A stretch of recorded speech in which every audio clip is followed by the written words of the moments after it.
Okay. So, just reading the question, there is an issue in my life that feels very important, and I cannot resolve it. I keep spinning over and over with no resolution. I know there is peace beyond this level. That's very good. But I'm unable to let this topic rest. So I don't have the peace. What to do?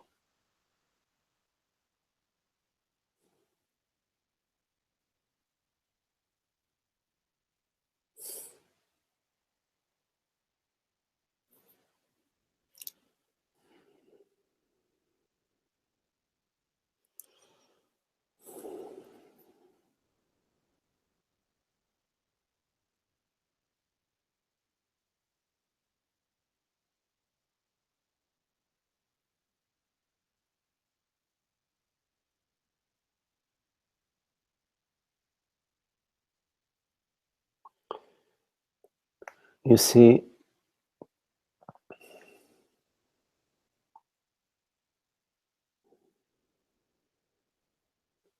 the peace that you seek is not available to you as a person.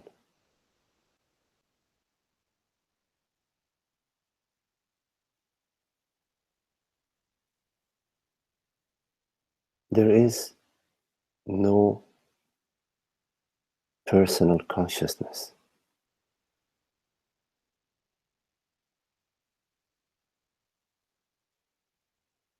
Consciousness is universal.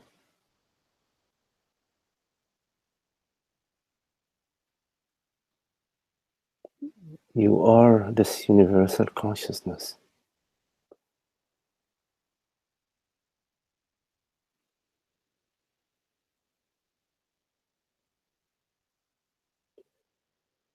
You've probably heard it said that freedom is not freedom for the person, it is freedom from the person.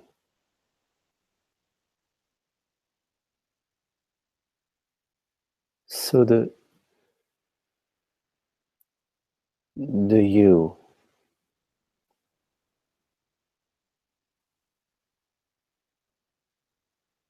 what is that? Ask yourself.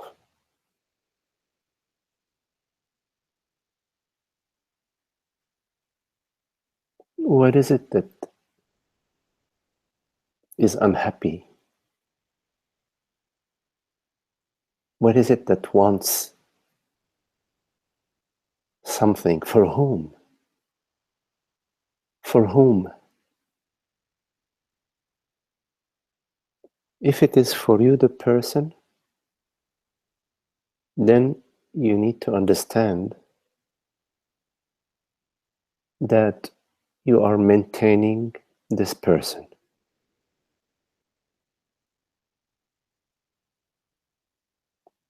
Meaning you are maintaining the impression of separation, of limitation.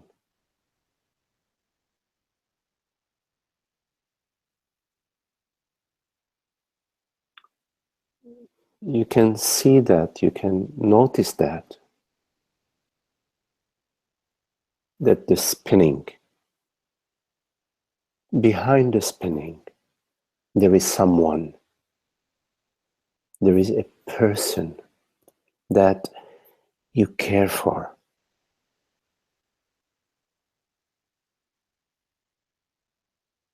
And this person that you care for is your limitation, is what you experience as the unhappiness.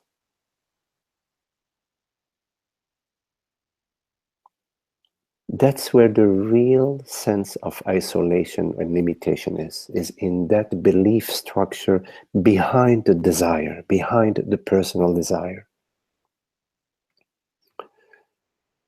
The personal desire, meaning looking out towards an object, towards an experience, towards a situation, a new situation, that is a distraction. It's an avoidance from seeing the actual trickster that's behind the scene.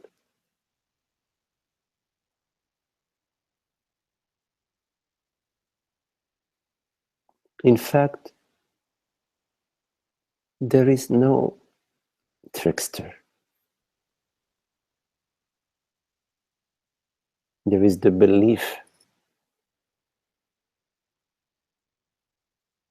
that I am a person.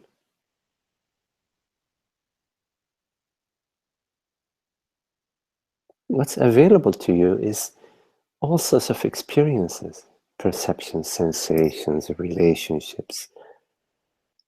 It's so full of wonder and awe, moment by moment.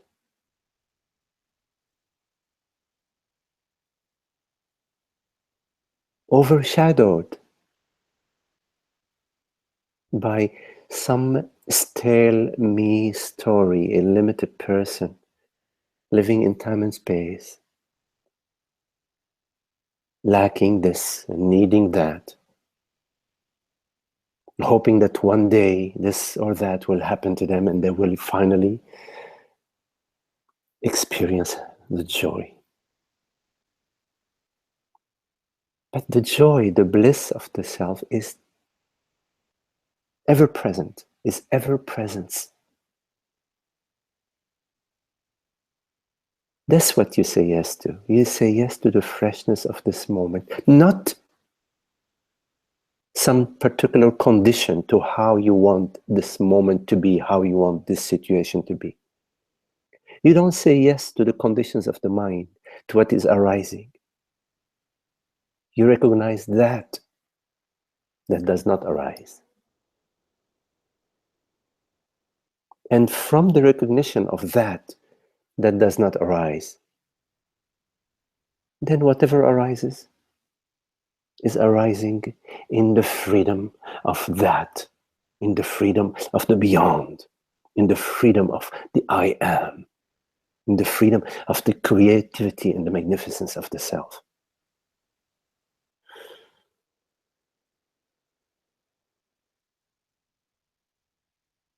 So the question is,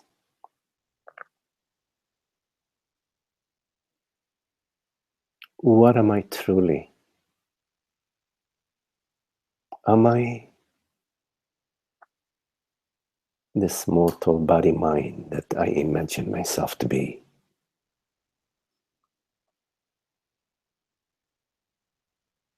You have to ask yourself this question.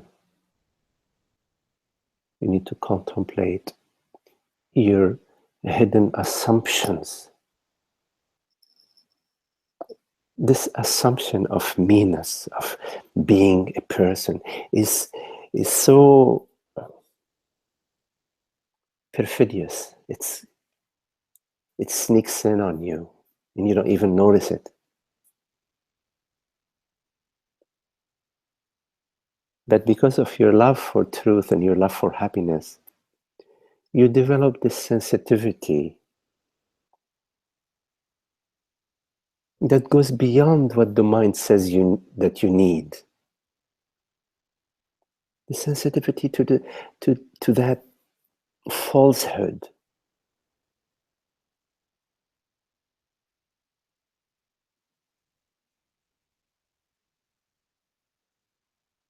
No one can see it for you. Of course, friends can point to it. People who have this understanding.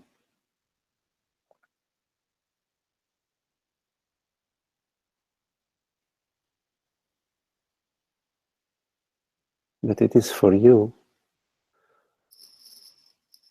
to walk the path of love, the path of freedom, the unconditional, the causeless,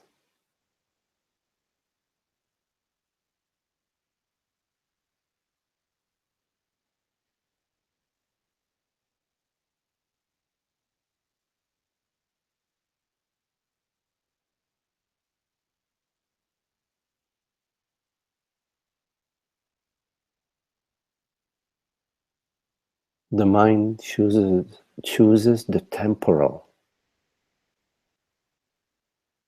Consciousness is eternal.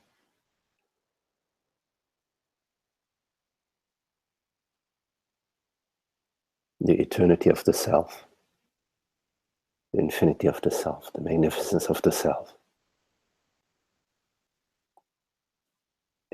It's not about any worldly condition. Body-mind conditions appear as the light of consciousness shines upon them, as the light of consciousness creates these impressions, world, body, mind impressions, conceives them, creates them, lives them, drops them. They have no reality of their own. The reality of your experience, of your world, body, mind experience, is the light of consciousness.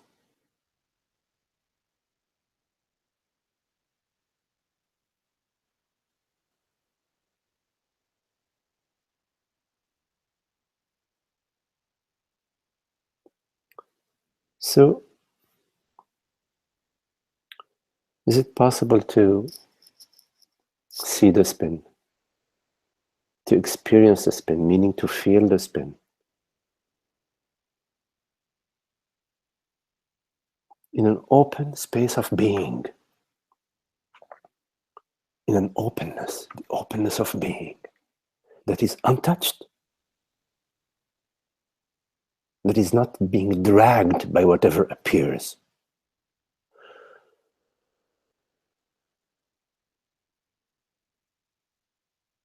The freedom of the self.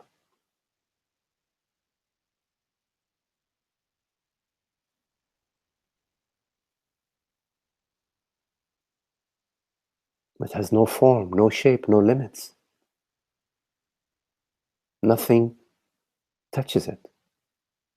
It's not in that realm. It's not in the realm of objects, beyond causality. Is it possible to experience a spin, whatever is spinning? How it feels in the body, in an openness, without moving.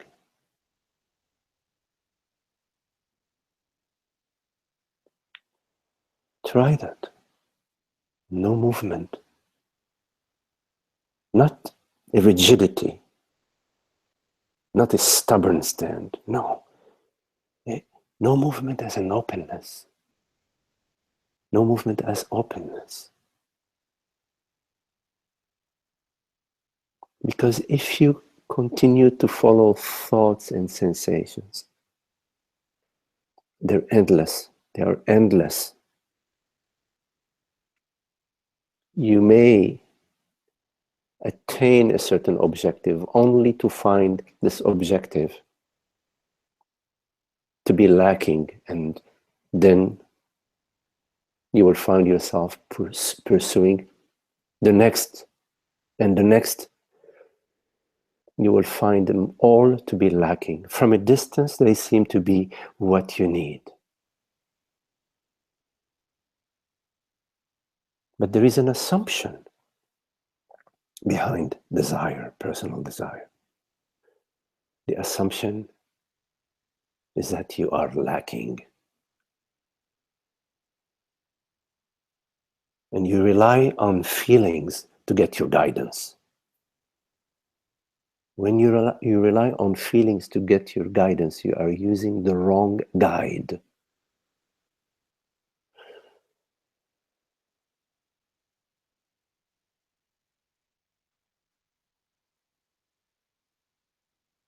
Rely on your contemplation of the self. Rely on consciousness, the formless presence that is unconceivable, beyond conception, beyond conceivability.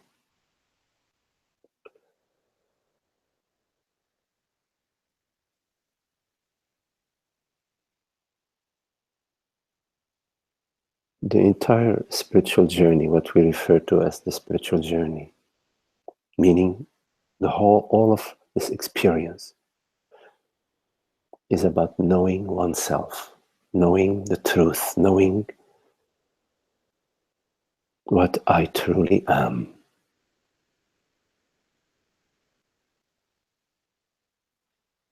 We all start with assumptions that we are this man, this woman, this history. But in our contemplation, we don't go downstream from those assumptions, those beliefs. We go upstream.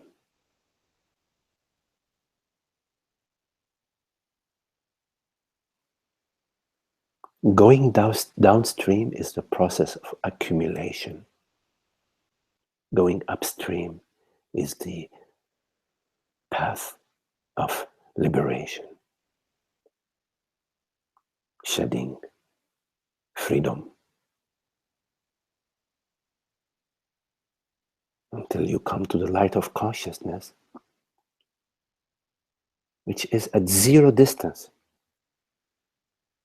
from yourself right now. You are that light.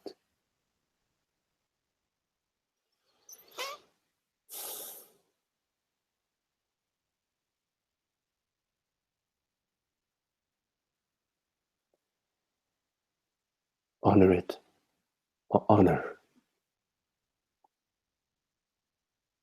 the light, the truth that you are.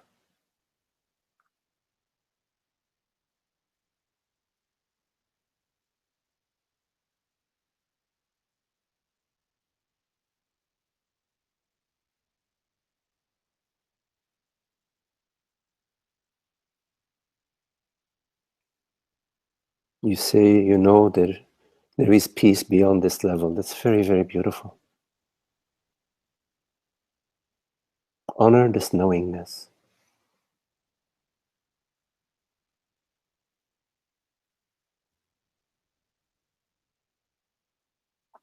There are treasure hunters. They hear about a ship that was transporting precious gold or metals 700-800 years ago. They spend their whole life searching for the gold. They get a small hint and they pursue it. They spent their last penny to find that gold.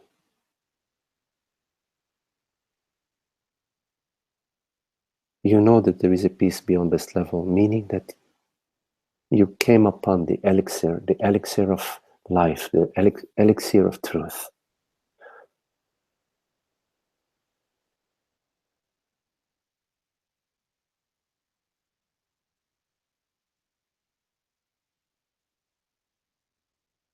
That's very precious.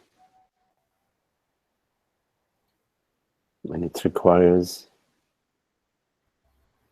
you to rise to that understanding and to live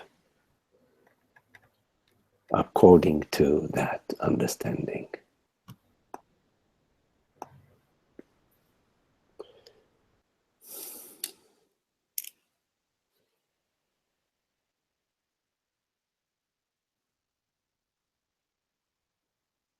So contemplate over and over what you truly are, that you are this aware presence, this awake, aware presence, limitless, not immortal body-mind, living in a material, physical world. Okay.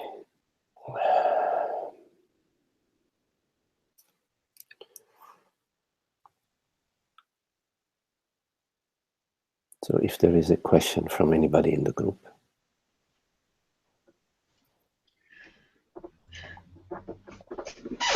Just quite recently, I was hanging out with Sunny, and we said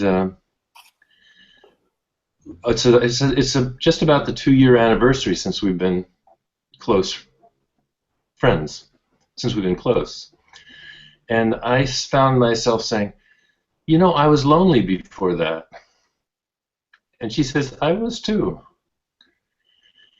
And that seems perfectly true on one level. So I'm just looking at this, the whole,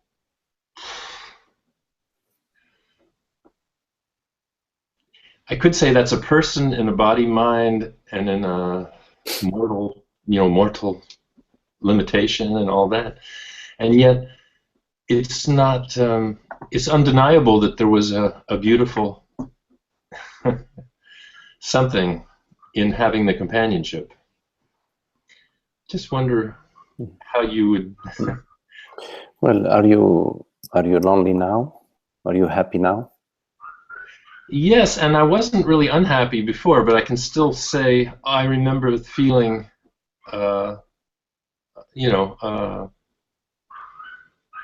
Who cares about before?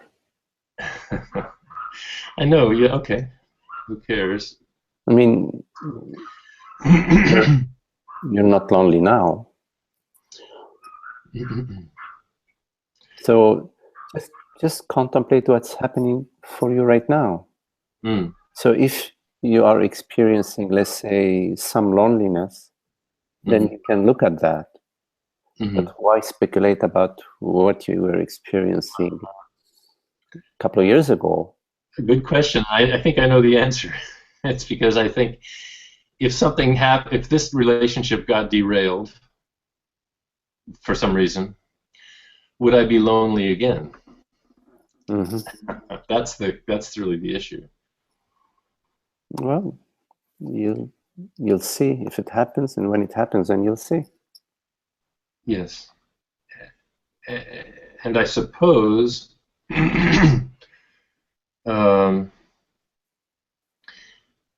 having inquired into the very things you have been talking about in your answer to that question, I don't know what will happen, and I don't know how real something like loneliness would be. I don't know how real fear in fearful circumstances would be, etc. Well,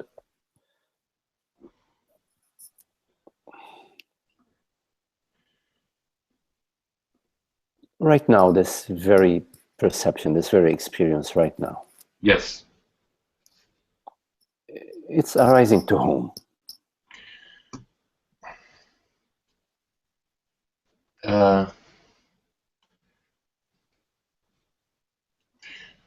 That's maybe that's part of the amazing thing of satsang is I could say it's arising to us. I feel like it's being. Are you an us? No. But so how do you know it's arising to us? I mean, what's your experience?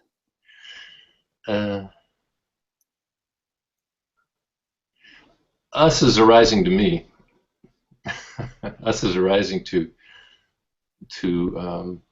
well, myself. If you look at what is arising right now. Yes. Okay. What do you see?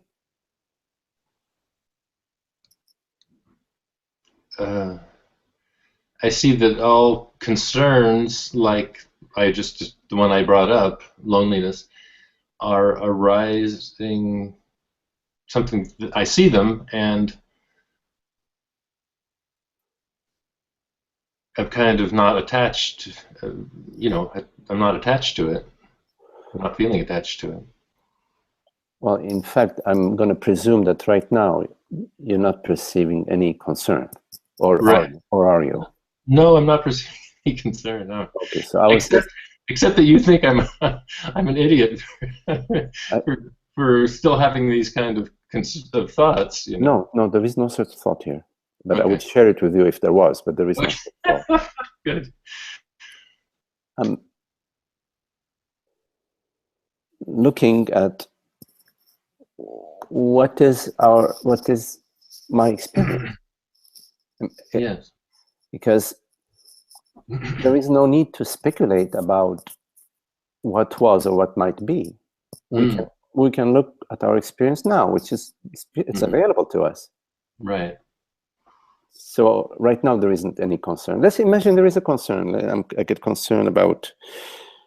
I still haven't done my taxes.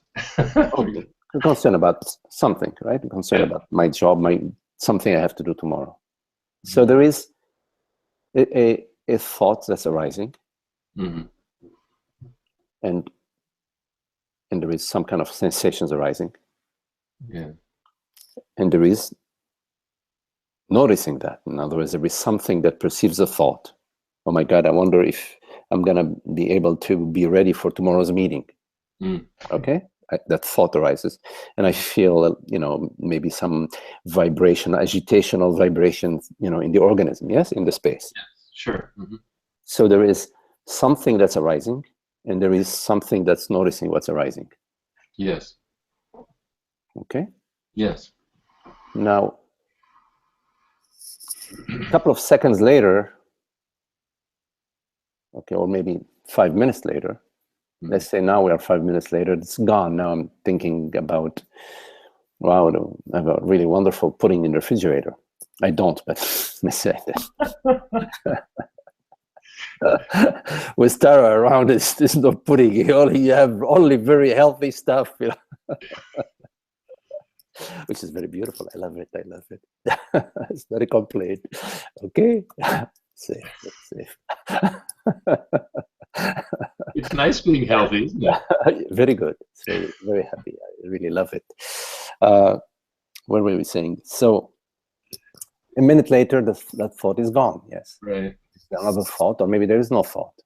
Just hanging out. Yes. Right. So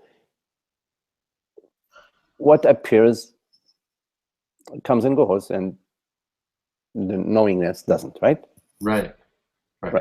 So after a while, we get it that really, it really doesn't matter what's arising, because what seems to be the real deal, what's steady Eddie, is the awareness, is beingness, right? Right. So a concern is like, in a way, when there is a concern, at that moment,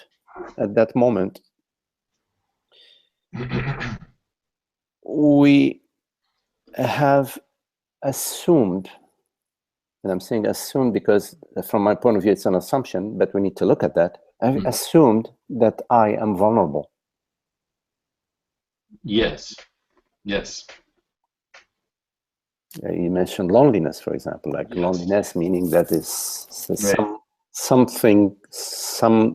vulnerability. Yes, that's vulnerable. Right. Now, what is it that's vulnerable? In my experience, I realize that there is a knowingness, there is there is something that is steady Eddie, that perceives, that is there, that doesn't come and go. And there is the flow of images, thoughts, and feelings. So what is it that's vulnerable? It's a good question to ask myself. So what part of my experience is vulnerable? So I look at that. So wait a minute, what is it that's vulnerable?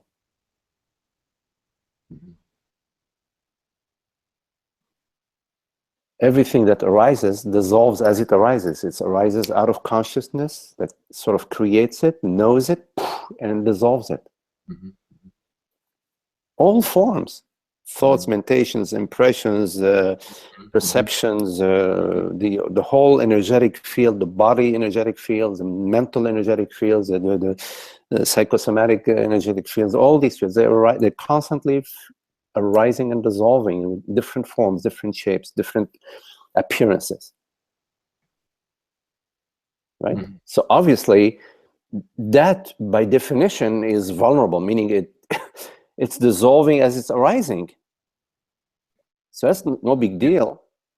That's by definition. It's by definition the temporal, the ephemeral realm. Yes. And the other realm, the realm of knowingness, that perceives, the knowingness right now that perceives this perception, that perceived the thought of loneliness, the impression of loneliness, the sensation of loneliness, the feeling of loneliness. That's unmoved, untouched. It's a constant, and it's not phenomenal, and therefore it's non-vulnerable. That's non-vulnerable. So what is it that is vulnerable?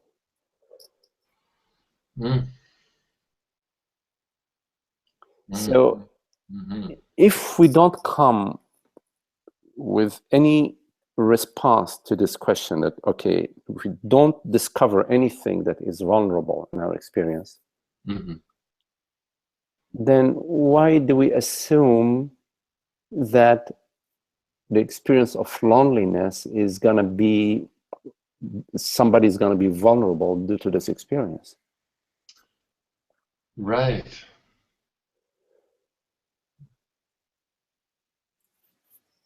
Right. That's a great way of looking into it. I like it. Yeah, I like it. And I can feel that. And when I think back to some times that were very difficult in my life, I can clearly remember the invulnerable awareness part. Yes. Through it all, through the worst moments. Yes. Maybe some of these difficult times that we go through serve to bring us to be aware of awareness. I think so. Pointed out, because you have no choice almost. I mean, you can't run away from intense, painful feelings. It's really difficult. I mean, you can try eating ice cream, you can try jogging, and you can try all sorts of things, drinking. There are some difficult feelings that you just can't get away from. They sort of pin you down to, what is that? Put your nose to the grind? Is that that means that you're working hard? You could be. You're working hard to get out of it. Okay, they sort of, you can't get around them. Yeah. And so you find yourself face to face with what? Not just with what you can't get away from, but you find yourself right there. You find you right facing that. Yeah. That's.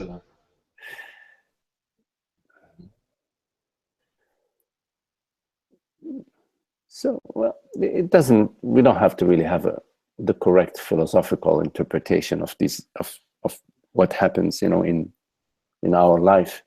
What really matters is where we are right now, meaning our understanding right now.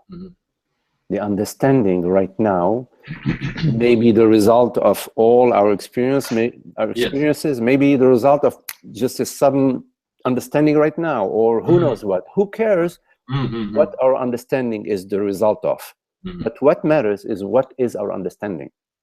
And our understanding right now has to not carry a whole history. It can't be what I understood 20 years ago. Well, I refer back to it. Yeah. Right now, what is my understanding? The understanding is of something, we'll call it something, that is not contingent upon anything. And so there, I see what you mean. The whole story can subside in that. Understanding is to stand under. So where do we stand now? What do we stand under? I stand right now as awareness. Mm-hmm.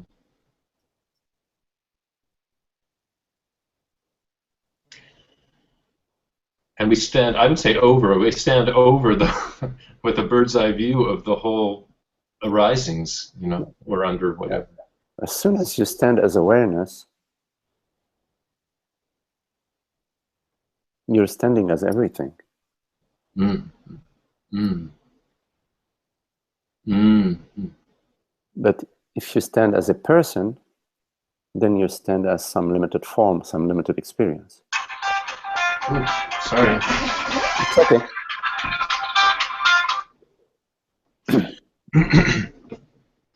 So standing as awareness is standing as infinite beingness, yes? Yes. So that's the understanding. Yes. And that's a beautiful answer to that issue of the loneliness, or any issue, is that it's not outside of the awareness or the beingness. It's not a problem. It's like the lesser is not threatening to the greater, something like that. Yeah, you could say that. The lesser is not threatening to the greater, yes. It's also, you know, with emotions, it's good to contemplate to whom are they arising. And also, what is it that is suffering? What is it that is vulnerable? What is it that is in your experience? And your experience has to be in the present, not some story about, oh, you know, this is happening to me. She always, you know, I bought her flowers, I treated her so good, I did this and that for her, and, you know, she loves the neighbor. You know, no, it has to be with now. What is it right now that is vulnerable in your direct experience? So in my direct experience right now, there is no Magdi story. There is no Ananda story. You get that? Yeah. Just pure aware presence. As soon as you leave pure aware presence and you go to story, you are into what you need and what you should have done and what will make you happy and what how you get there, and how you made the wrong decision 2 years ago or yesterday, and how you should make the better decision tomorrow. You're in the roller coaster, messy labyrinth ride in the mind.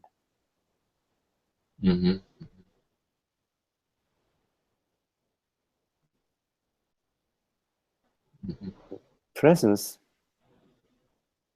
has no history.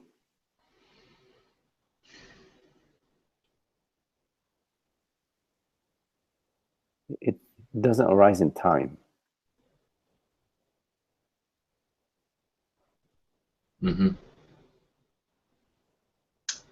So the loneliness requires time, requires thought about me in time, and I don't know, yesterday, tomorrow, how long, will he, will she, will they, when will, and all of that. Loneliness. There is no loneliness in presence. There is aloneness. Aloneness is different from loneliness. Aloneness means all oneness. All oneness. Aloneness. Yes? All oneness. Yeah? That's not loneliness. Loneliness refers to some imaginary character that is happy if surrounded with this and love, and if, you know, she does this and he does that. It's all the conditionality of the mind, the relative realm of causality, insufficiency, lack.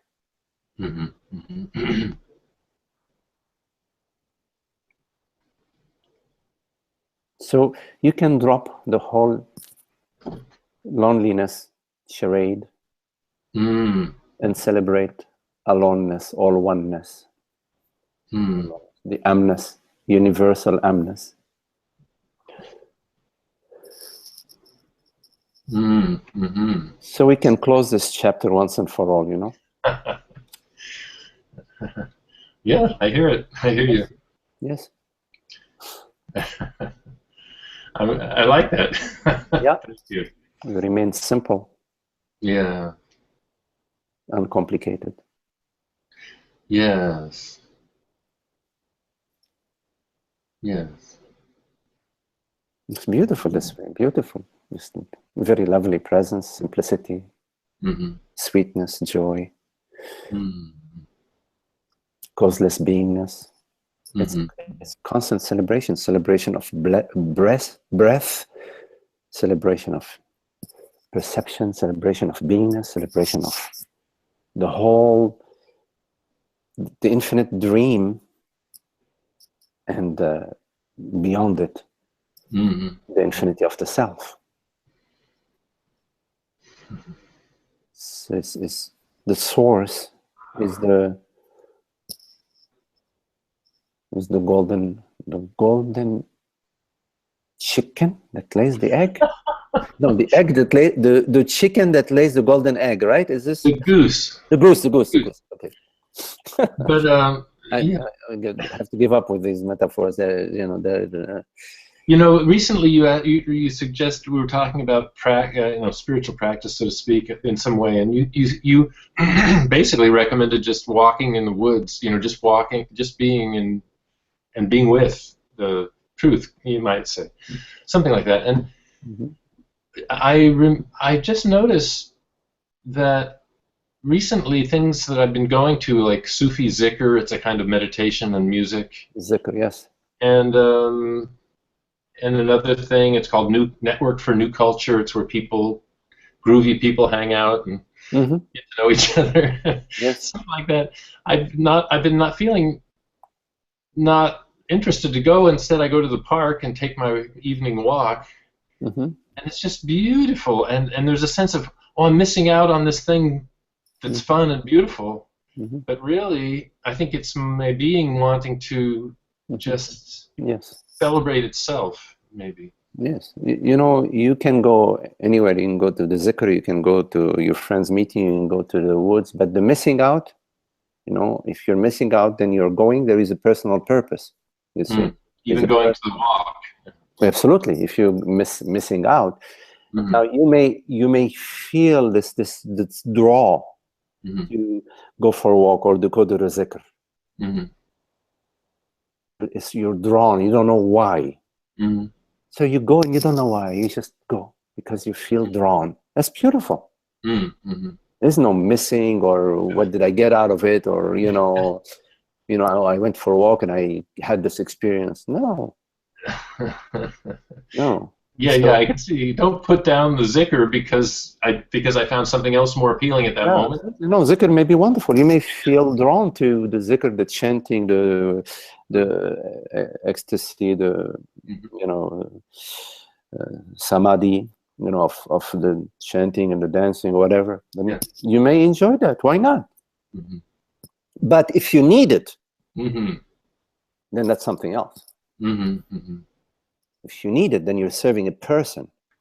That somebody needs it, needs it, meaning it's lacking. I'm lacking something that I need. Please give it to me. I need it. I can't. I'm unhappy. I have to have it. You see, that's different. Celebration doesn't come out from a need. It comes from a joy, from a freedom, from the love. Yes, it comes from love.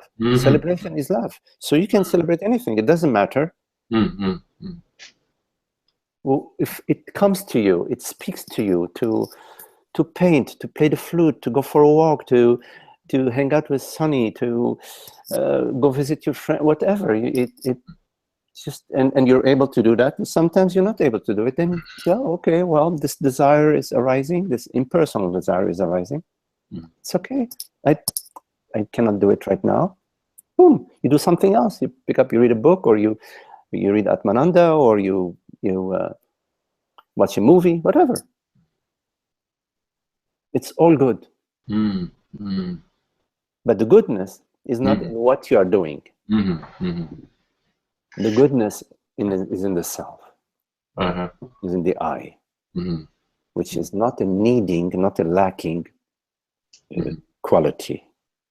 Now you have to contemplate if there is a need, a sense of lack. You have to contemplate it. What is it? What's happening? So it doesn't matter what questions you ask yourself, but you have to contemplate what's happening, what's going on. What's going on? There is something, I'm missing something. What is it that's missing something? There has to be some me story, a me character that I'm identified with. Now, am I what I'm identifying with, or am I the awareness, the presence, the beingness?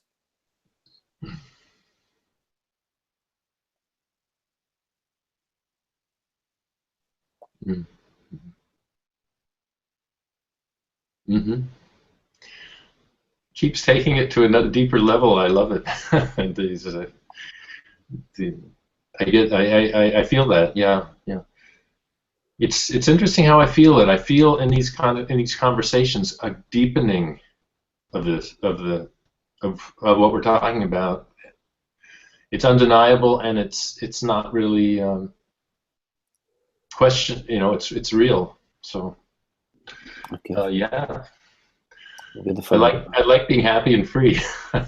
Yes, you like happiness and freedom, like all of us. We all love it. We are it. You are what you love. You are the love that you love. You are the love that you love. It's beautiful. Thank you, Magdi. Oh yes, Ananda. So I'm gonna read a question that somebody sent me. How do I become more conscious and pay attention to consciousness? Is it a good practice to pay attention to the now? Please clarify this question. Do you recommend any meditation technique?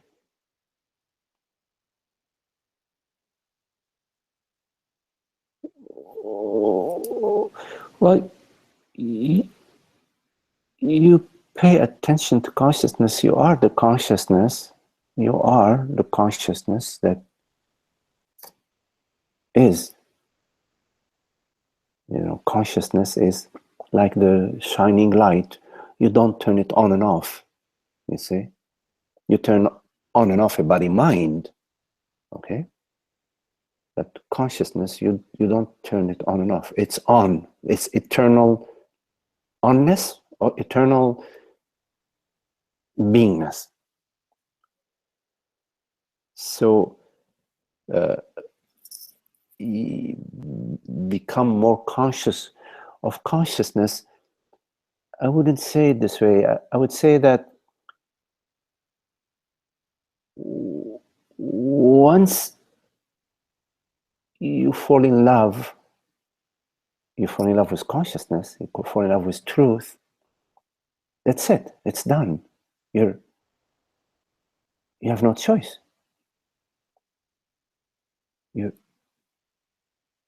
You are cooked, but in a good way. You're cooked in a good way.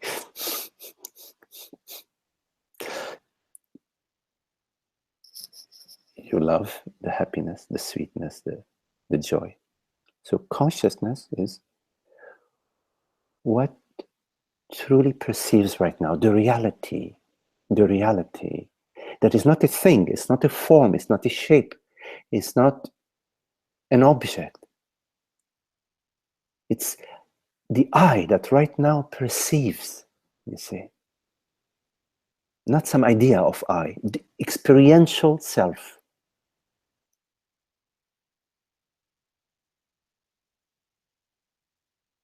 When that is glimpsed, that cannot be forgotten. And you can't remember it, it just comes to you. Meaning consciousness shines onto itself. While previously consciousness was shining onto the world and some identification, some identity.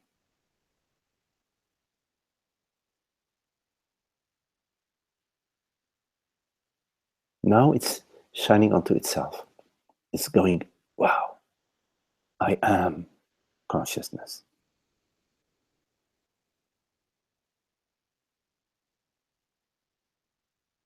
It left the orbit. And now it's orbitless.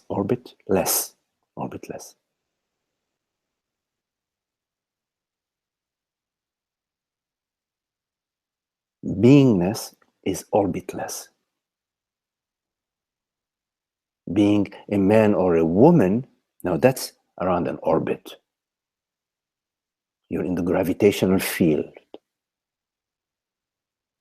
But the infinity of beingness,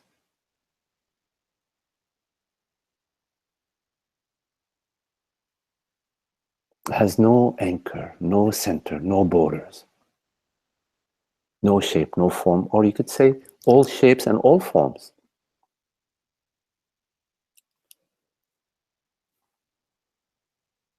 Is it a good practice to pay attention to the now?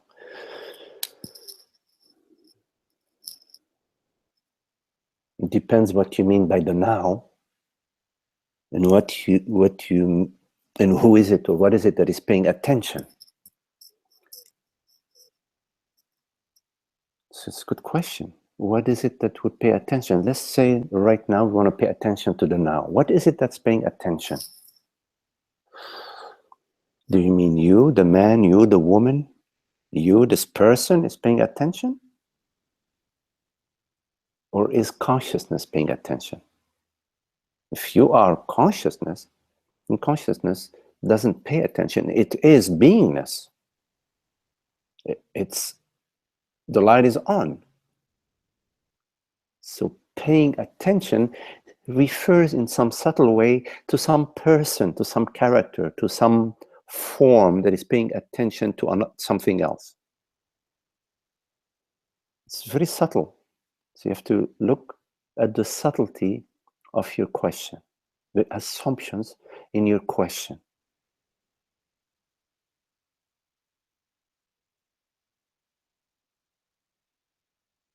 Sometimes ignorance is just very subtle, but it's there.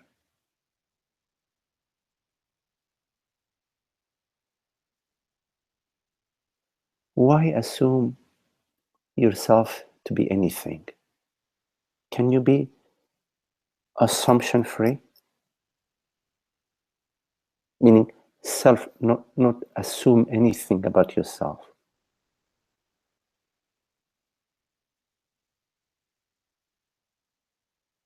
And then you may say, oh, well, I'm going to become like a zombie. That's an assumption. Saying, assume nothing. Can you be assumption free about yourself? Oh my God, what will happen to me if I do that? I may not be able to live. I may not be able to function in the world. That's an assumption.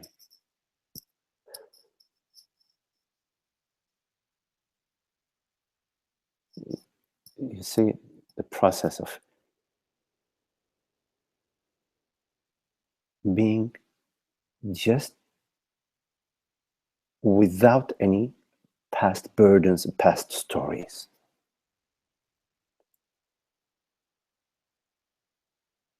Notice the light of awareness that's on, the beingness, the aware presence that's on. It's on. You don't turn it on and off. It has no on and off switch. So I don't recommend any meditation techniques. This does not mean that if any meditation technique speaks to you, it speaks to you. You may want to go swimming. That may be a very beautiful meditation technique. Or you may want to walk in the woods and sing. Oh, that may be very beautiful meditation technique. Or whatever. You want to sit quietly, contemplate the wisdom of the self. You do that. As long as it speaks to you, it's coming to you from your love. It's not some form of practice or something that you need to do in order to.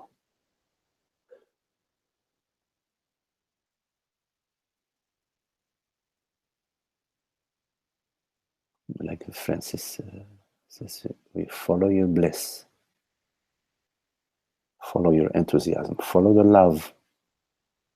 It's there. Don't stand in its way. Allow it to guide you, to lead you, to take you by the hand, to take you by the arms.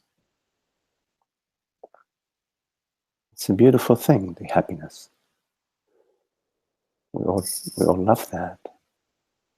That's what we are. We are this borderless presence.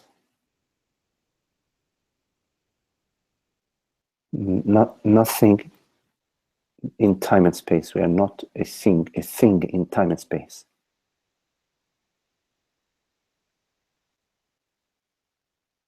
Time and space are impressions that arise in the openness of being. Why not? It's playful. I play with time and space. Why not?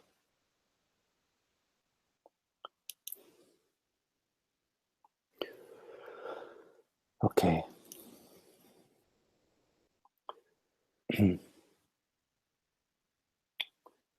Hello, Isaac. You write dullness and the search. Was there a question, Isaac? Dullness and the search for entertainment.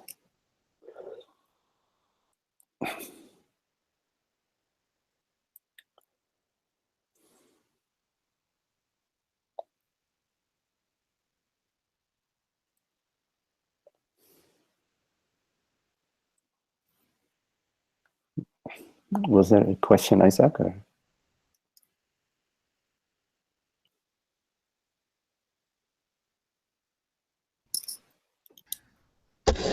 No, it's just your comment about that, no? About dullness and the search for entertainment. The search for entertainment, no? Yes. Mm-hmm.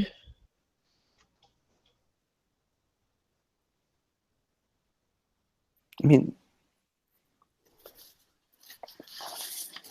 it's really beautiful to celebrate a variety of things in life. Friendships, the arts, the body, your loving friends, nice conversations, the words of the sages, good movie, whatever. It's very nice to enjoy the dream.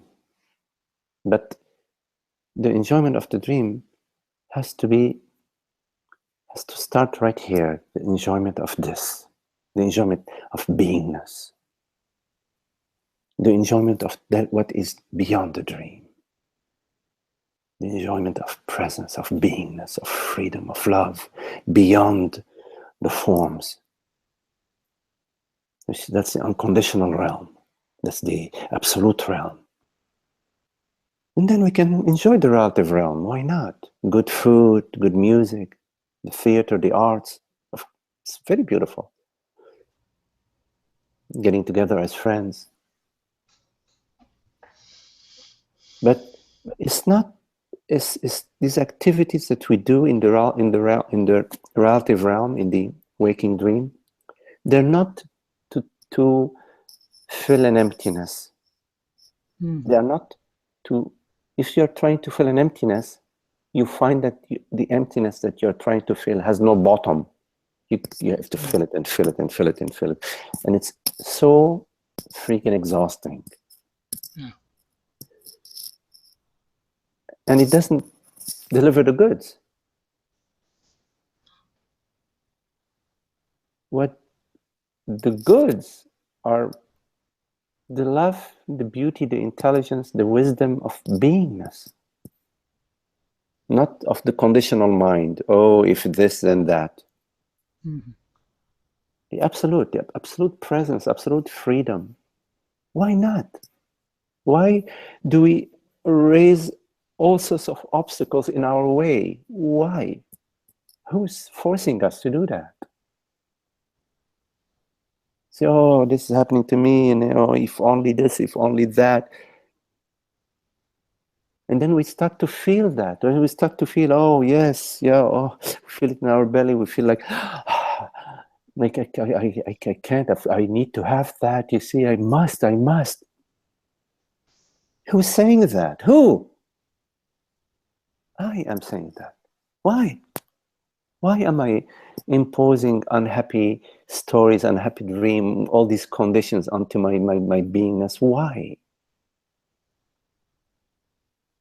There's this idea that I will be happy tomorrow. I'll be happier tomorrow. There is no free beer tomorrow. Free beer is now. You go into the bar, you say, free beer now, not free beer tomorrow. You come back tomorrow, it's the same. Free beer tomorrow, free beer tomorrow. You come back 6 months later, free beer tomorrow. You have a big beer that's growing there. You want that free beer.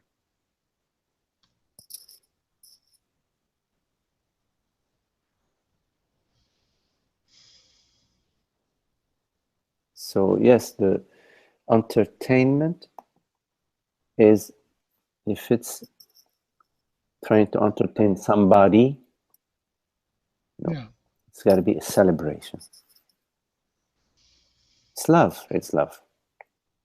And you know, Isaac, if you really look at just this moment right now, it's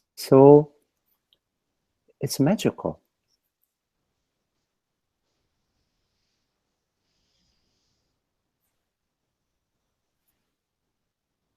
Yes? Yeah.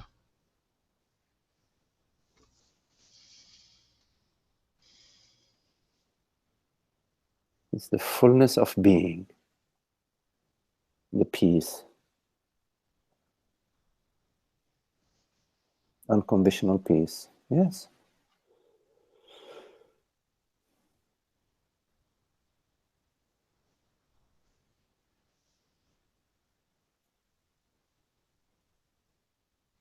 And that comes in hand with being free of any beliefs of limitation, any identification.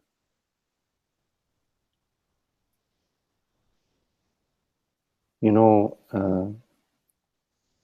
when you have an addiction and you decide to go for the rehab to stop your addiction, there is a period, what is it called?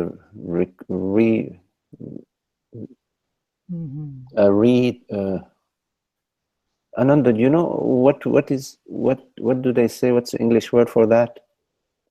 I don't know if you are here or anybody who... Spanish, it's síndrome de abstinencia, no? Abstinence. Yeah, you go through some... Yeah, there is a period that you go through that's Oh, you mean like technically? Withdrawal. Yes. Withdrawal, yes. So you go through a period of withdrawal. So, meaning you're going to feel lousy.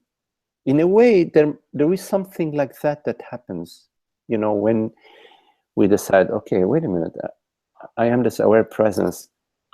I'm just going to stop the charade of being this man or this woman and all my story and my history. There is a period of withdrawal. You feel, oh my God, you know, I am so used to be me, the person, me, the cool guy, me, the person that people love, etc., or me, the person that's lonely, or me, the person that's depressed, whatever. There is a habituation to that, like habituated, and some form of addiction. Yes. So there is a period of withdrawal. So we we all know how to feel lousy. Nobody. So we can feel lousy sometimes. The key is when you feel lousy, is just to remain still. So what? You feel lousy. In time, you realize that there is an aspect of yourself that is untouched by the feelings that are arising. They're like the clouds that arise. Initially, they seem to be so momentous that there is no way for you to survive what's happening. But you would be surprised to find that, oh yeah, I survived it. What is it that survived it? It's that is untouched by it.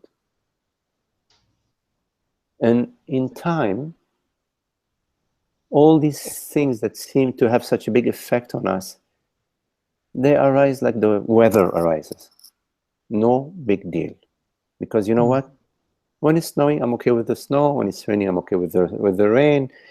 And if I'm not okay with the snow and I feel like going to Florida, maybe I go. If I can't, I don't. It's okay. Let's light a fire and I'll stay by the fire. If I cannot light a fire, I'll sit under a nice blanket and I'll read a book. I'm okay. Mm-hmm. So we go to the okayness, yes? We go to the okayness and we realize that the okayness is there. It is there. It's there. But we have to go to it. So we say, yes, okay, I can feel this way, not a problem, all is well. Mm-hmm.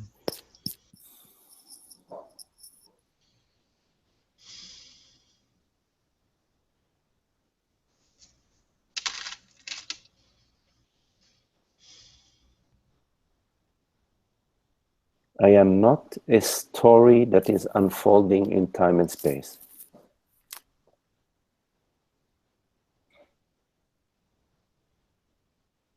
I am not an event that is unfolding in time and space.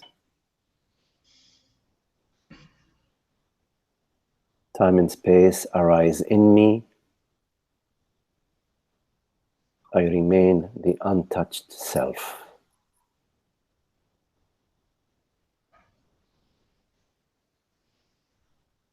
That I am.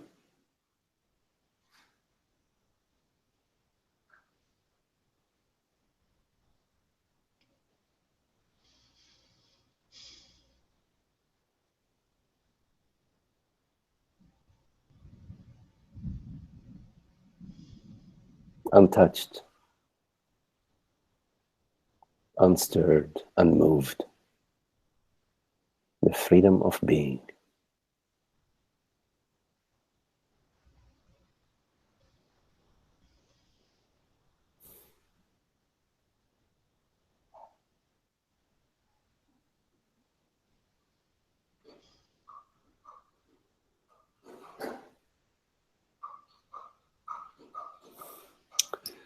Nice talking to you, Isaac. Thank you, Magdi. Okay, beautiful. Okay. Any question, anyone?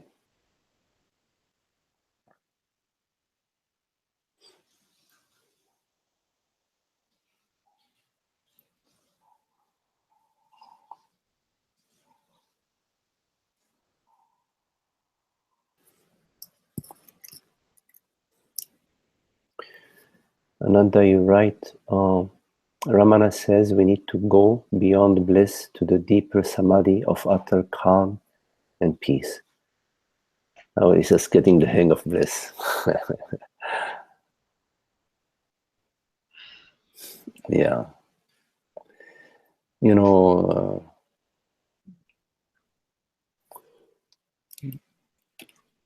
the bliss that's still an experience is an experience. Mm-hmm. So when I speak of the bliss of the self, I refer to the stillness, beingness, the freedom, the joy, the beauty, the love. That is not an experience. So there is the stillness, the peace, the clarity, the transparency, the wisdom. It's all the impersonal self.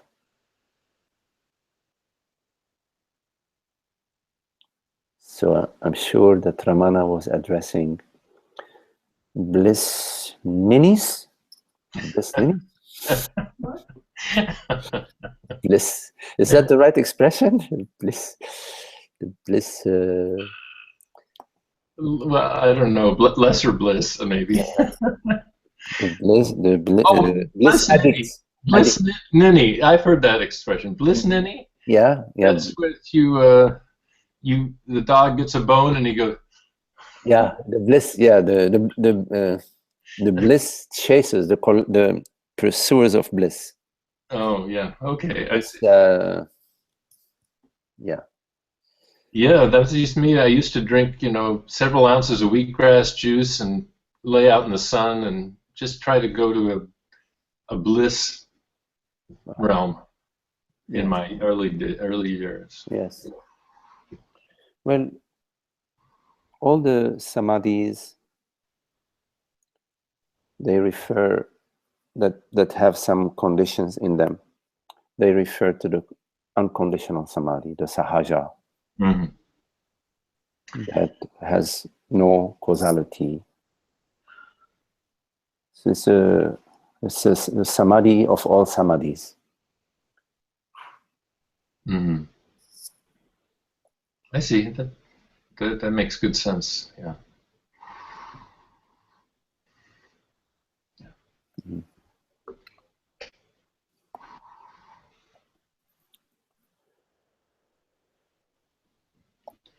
Okay, any more questions, anyone?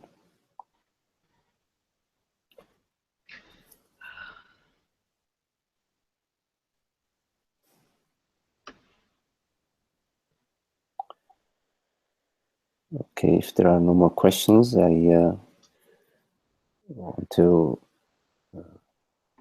say how beautiful it is to be with you, Barbara. Hola, Gonzalo, Isaac, and Lawrence. Maru, hello, Maru. Yes, very beautiful to see you all. Very lovely. We'll see you again soon. Okay. Okay. Okay. Bye. Thank you. Beautiful. Okay. Thank you. Thank you. Okay. See you soon.